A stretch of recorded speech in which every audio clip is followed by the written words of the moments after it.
Conference on Diabetes. We'll talk about the different types of diabetes mellitus.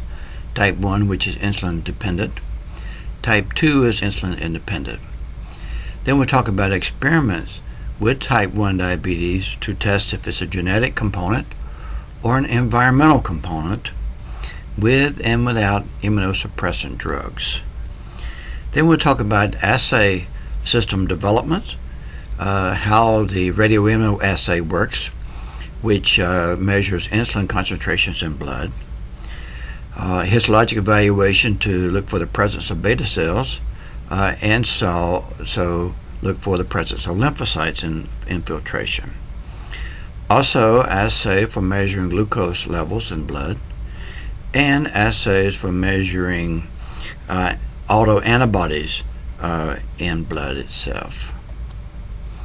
So if we look at the islets of the Langerhans and the pancreas, we can see a big structure through here next to the pancreatic astron cells, and in there we see the alpha cells, the beta cells, delta cells in the islets of Langerhans.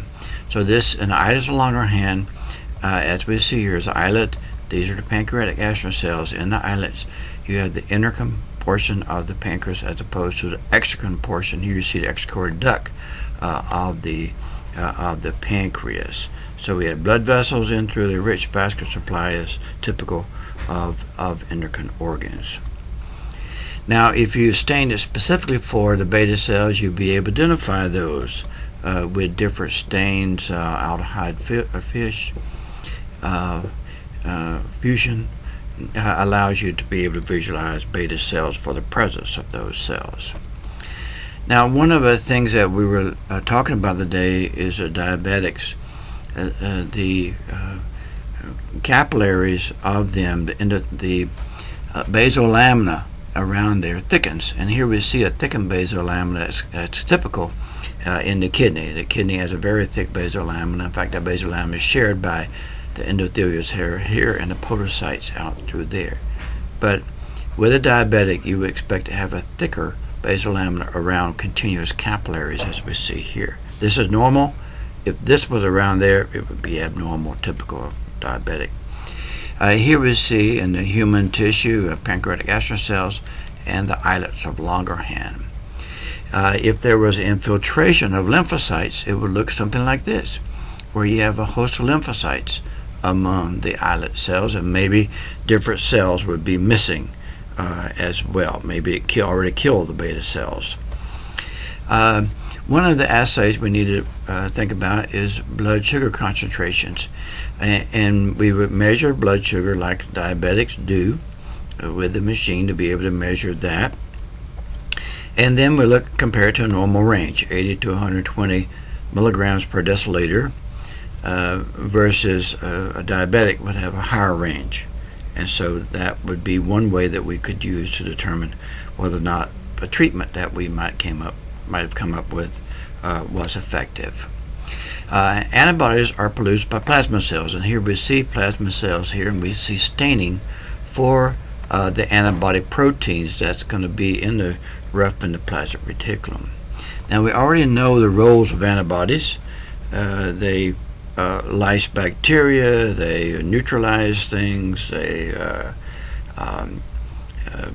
prevent microbial growth, a lot of things that antibodies do, but they also can attack oneself if they have autoantibodies against them.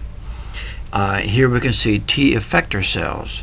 So if these cells are directed towards beta cells, they would kill them as well. So the immune system can indeed interfere with normal process of beta cells, because the beta cells are very antigenic and are prone to induce autoimmunity. Now, in order to measure antibodies, you need a little piece of pancreas, maybe from a mouse, put on there, and that would provide the islets of Langerhans, and it would provide the beta cells that are located in there. And then you have an antibody. So the antigen would be the a little piece of pancreas. The antibody would be fluorescinated, and then you would put the antibodies on the tissue, and then if it's stained there, that will show you that indeed you have antibodies in there to the serum. So you would take the antigen and put it in there, which would be the pancreas. You would also take the patient's blood and put on there, which would stick in there, which would indicate that it was fluorescinated. And then what you would do is use a sandwich method. Actually, there'll be an antibody between here. So you have the pancreas and then the patient's antibodies, and then this would be antibody is fluorescinated.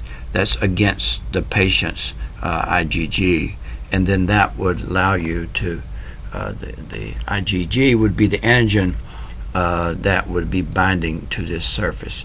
So in other words, you got the pancreas, you got the patient's serum, which provides the antibodies, and then you have an antibody that's tagged some way with fluorescein or something that will then bind to the antibody of the patient, is what you do. Also, there's a radioimmunoassay that use antibodies too, and in this case it's a competition type thing.